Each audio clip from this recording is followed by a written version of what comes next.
How do I stay motivated during challenging times? That's a big question. I guess what occurs to me in that question is, first of all, what do we mean by challenging times? Because you know what? Sometimes you don't need to be motivated, you don't need to feel motivated.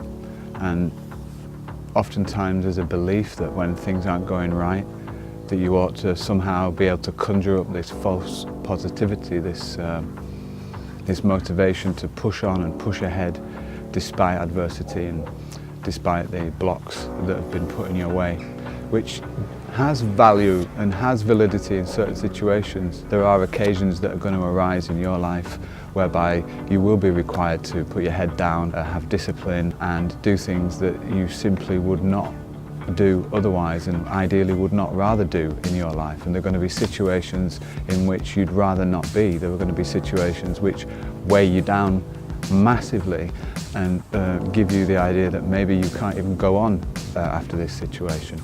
I'm wondering, what if you didn't need to feel motivated during these challenging times? What if you were to accept that there are moments during your life where what you perceive within you is not what you would call motivated. It's maybe what you'd call demotivated. You have no energy, you have no vision, you have a feeling as if things are meaningless, or that you're powerless, or that there's no way that you can do what you really want to do anyway. And maybe during those times you don't need to feel motivated.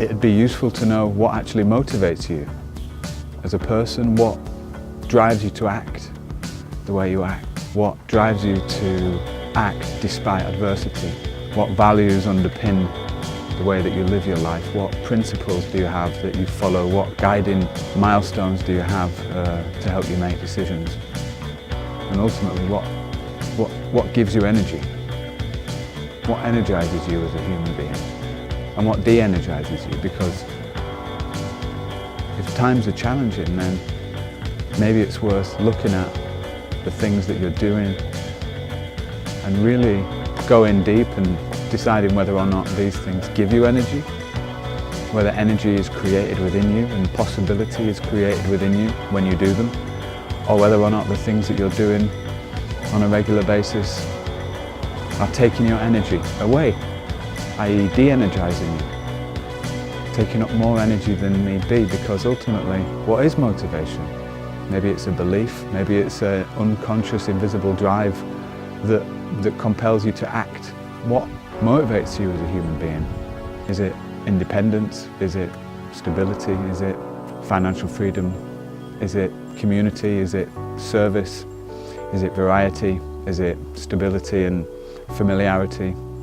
It's useful to ask yourself these things. In my experience, one of the things that I see very clearly as I look back on the times that I've found challenging, the times where I've been in adversity and where I felt like there's a good chance that I feel so low and so broken that I can't continue. What I see very clearly is that what pulled me through those experiences and allowed me to act despite the challenge, despite the adversity, despite not feeling motivated to do so, was a belief, maybe a faith, maybe a meaning that I gave the experience that I was having, a bigger purpose, a vision that I had for myself that was worth more than giving up. But when I look back, I see very clearly now that when I was in times where I really thought the end was nigh, what brought me through that was, number one, making sure that my needs as a human being were fulfilled, as an individual were fulfilled, and number two, understanding that I was part of a bigger picture and that the adversity that I was going through and experiencing was just temporary. And maybe that is the key to staying motivated through adversity. It's not necessarily looking for that feeling of high energy, positive motivation that you might feel like is required in order to overcome the adversity, but actually sinking into where you are, meeting yourself where you are, meeting people around you where they are, because ultimately there's no other place to be than right here. You know, here you are, here I am. Be like water. Be where you need to be, which is now.